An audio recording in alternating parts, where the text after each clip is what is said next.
Hello, Kira here, As You Wish Publishing, and I'm very excited just to talk to you a little bit today about falling forward. Falling forward, failing forward, and learning how nothing is really a failure. Having experienced situations where I could have been more successful, or had to release certain projects or certain things, it's challenging. It's not easy. But we learn so much from our failures, our challenges. We learn so much from the things that didn't work out for us.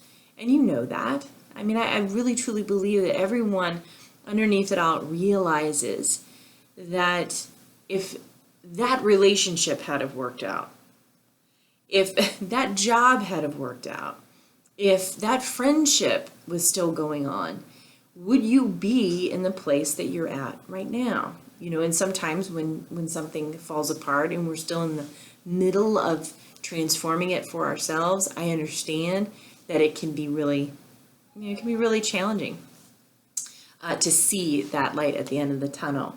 But know that if you get a manuscript back and it is full of red line edits, which are just basically crossing out words, and you see like your page is dripping red, right? And you're like, okay, well, obviously I'm not good at this. That's not true. That is not true at all. First of all, you need to look at those red line edits and you need to see, is that something that you really agree with? Is that something that you feel is accurate? Grammar and punctuation are going to be pretty, stable. They're going to be pretty consistent. So, there are certain rules that are important to follow when it comes to that. But when it comes to how things flow and the information that you're giving, most of the time, if you get an edit back, it's going to be to help improve what you already have. So it's not going to be something that's meant to hurt you, right? And I know it doesn't matter how logical we get it. Like we know it's supposed to just be something to be of help.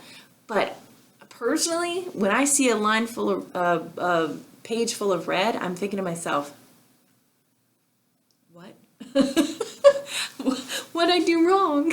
And that's something for me, And so when we have a reaction to getting back a page like that, or when we get a reaction to being having an article rejected, we got to remember it's not us being rejected. It's not us being edited. I know that's very difficult when you feel like this is your baby and this is the thing that you feel like you were meant to do.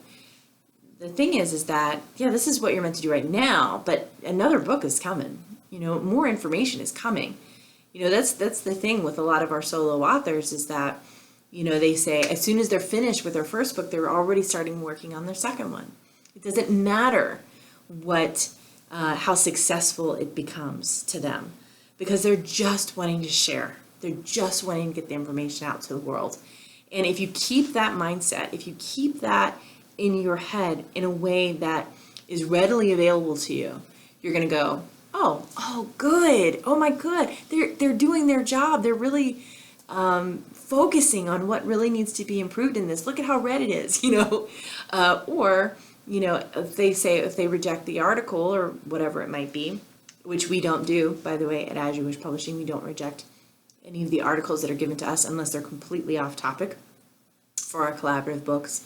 It would be like, off topic would be motorcycle repair and unicorns, although that could be kind of a cool book. But it's they were. I wanted a book about motorcycles, and you gave me an article about unicorns. So unless we can figure out how to make that work, we will. But then we just give it back to you and say, hey, can you shift this, or what other things can you give to us? I have never given back an article, never. In the years I've been doing this with more than 200 authors, never rejected anyone. So, or any article that they gave me. That's a good distinction. You're not your book, you're not your article. I rejected the article, or the article was rejected. So keep that in mind and go, okay, that wasn't what they were looking for. That wasn't what they were looking for. It has nothing to do with me.